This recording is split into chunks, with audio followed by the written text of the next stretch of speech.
communication gotten better amongst the back end? Right. So that's been a huge point of emphasis, especially the last couple of weeks.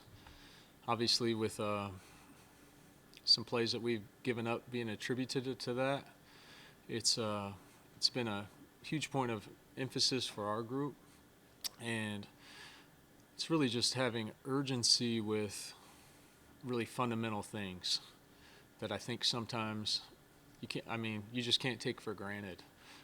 Guys being able to communicate prior to the play in the huddle, making sure we're all on the same page, taking care of one another. So, because all of our guys are going to play at their best when they're playing in unison with the rest of the group.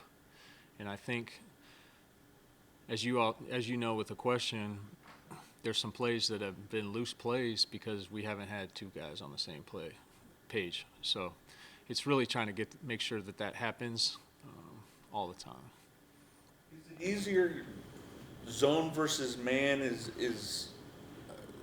It would seem like man would be easier in terms of communication, but obviously there's complexities to even that Right. the average person probably doesn't understand. Yeah, that's a good question. I think because even when we're in man coverage, there's still time. We have to speak to one another as far as matchups are concerned. When you have any guys in close proximity to one another, they have to communicate, whether that's verbally or non-verbally, to make sure that in a man situation, it's always so you don't run into one another, right? Or so how are we handling those situations?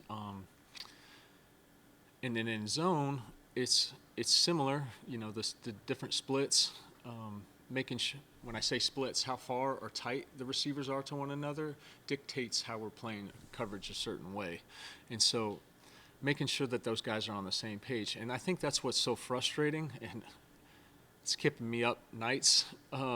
Those plays, as you guys probably know, it's very simple, but it can be frustrating because it's like we've given up plays that shouldn't happen, and I think that's what's so frustrating about it. But if you take the emotion out of it, it's like, guys, if we just execute here, we're in really great shape here. But it's making sure that we have urgency in those situations and with the communication. When you look at Herbert, obviously there's a bunch of things he does well. When you watch him, what do you think are the biggest or some of the biggest challenges facing him? I think Justin has a very strong arm in the pocket as well as out of the pocket. From what I've seen on tape, he's been able to scramble to throw for some big plays, some big yardages, all across the field. So he'll go to a side and he's able to throw it all the way to the opposite side or to the far sideline. I think his arm gives him range across the field. I think he makes some throws to the field. That's when I say the field. If he's on the right hash, he makes some throws to the left sideline that make him special because they're very precise. They're on target. They're not lobs. They're more direct, and they've taken advantage of that. So when you have a quarterback there that can attack the full field, it obviously causes stress. I think his pocket awareness as well. I think he sees the game fairly well. He sees coverage as well. Puts the ball where it needs to be. Their passing game, I think they keep it tight enough that I think he knows where to go with the ball. Yeah, very good player. How do you defend against a Mike Williams and prevent what happened last year? Yeah. I think last year with Mike Williams, if you look at those plays, those explosive plays, it's one of those things. I think they've gained a lot of production off of their tempo. So they're unique in the fact that they'll use no huddle a lot, or they'll break the huddle quickly, and they'll snap the ball. And I think you saw one last week against Houston where he's running a far cross and there's nobody on him because they're all on the ball quickly and the defense isn't adjusted and you don't have a body on body. The other thing with Mike Williams is what he's good at is, he takes takes what the defense gives him in those situations, but he's also really great in 50-50 balls. So when he's got body on body, he's a big target. He handles his body well. He's elusive at the top, and we call them 50-50 balls. He comes down with a lot of those. So he's really strong. His length and his size help him in those situations at the top of the route to win. And the quarterback trusts him, especially in the high red zone situation. They're just going to throw the ball up to him, and he's come down for him. So from our standpoint is we want to make sure we have a body on body. I think we have great size if we get good matchups, and it's try to come away with some of those. With Greedy, speaking of that size, with Greedy potentially coming back, you have a bunch of different body types in that cornerback room. Right. How does that benefit you to have, guys like Denzel and Greg, and then maybe some longer, taller guys like Greedy and Martin? Right. So I think you always, in the DB room, you want to have a multitude of bodies. I think having different body sizes helps against the different receiver types, just like you're alluding to. I think it helps with matchups. So if you have a bigger body receiver, I think all our corners can cover at a high level against any types of receivers, but some are going to match up better against others, like you're alluding to, and it's nice to have that. Joe was mentioning yesterday that, with Keenan Allen out, they've gotten creative with sort of the way they've used some of their receivers. I'm paraphrasing there a little bit. Can you kind of expound on that and what they are doing, what you've seen from them in terms of how they're trying to adjust without Keenan? Yeah, absolutely. I think when Keenan plays, I think Mike is normally an outside receiver where they're trying to stress down the field. I think there's been times when Keenan's out where they're putting him more in the slot to run those type of option route intermediate cuts. You've really seen that on third down. The other thing I'd see is Everett, number 7. I think he's become more of a target for him with Keenan being out. And that's somebody that they've gotten production off of. They'll put him, like in a 3-by-1, they'll put him by himself over there and expect him to win. They did that last week against Houston.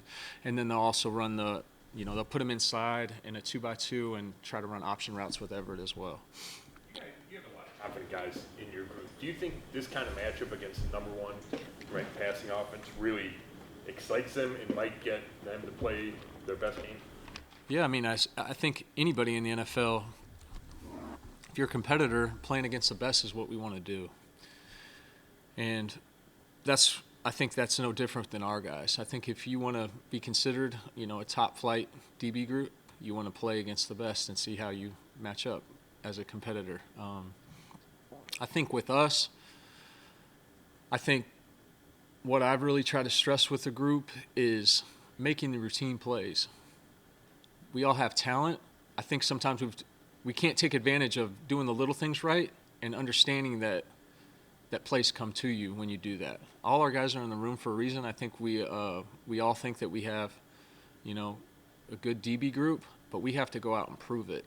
And by proving it, we don't have to do anything exceptional. We just have to be ourselves, and we have to work as a unit.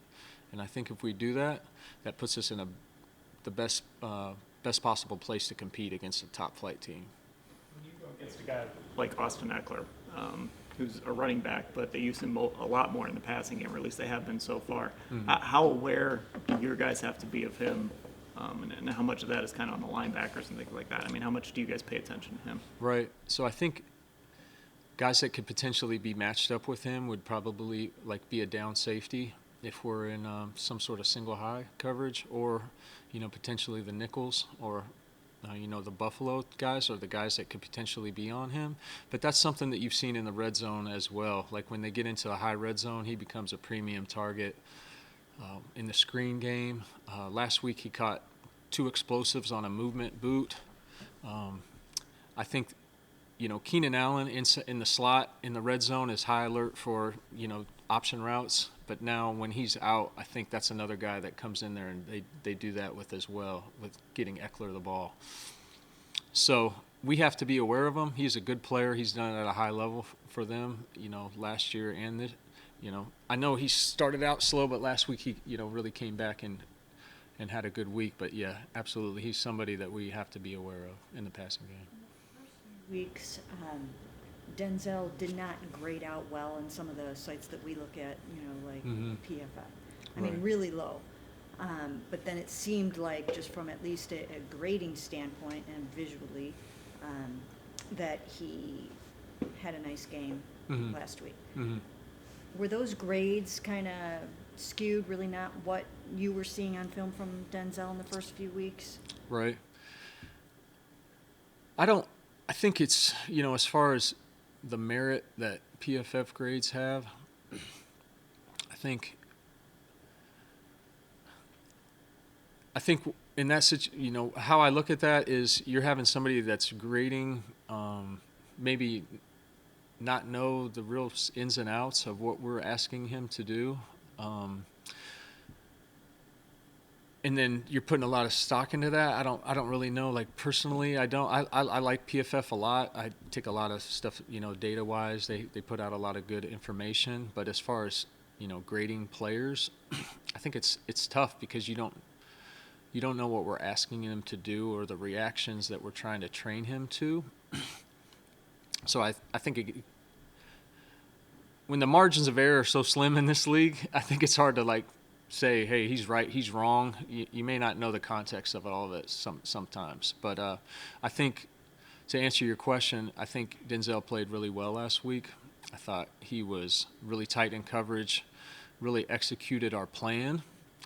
I think his interception kind of really stands out in my mind because he played the technique that we work every single day, spends a lot of time on it, and he was able to execute it. I mean, that was a teach rep. That's a play. I call them teach reps. They're plays that I'll take into film and I'll teach, for forever, really, because that was on that crossing route and versus press coverage. That was really an excellent play. So that was good to see. Good to see him come out and do.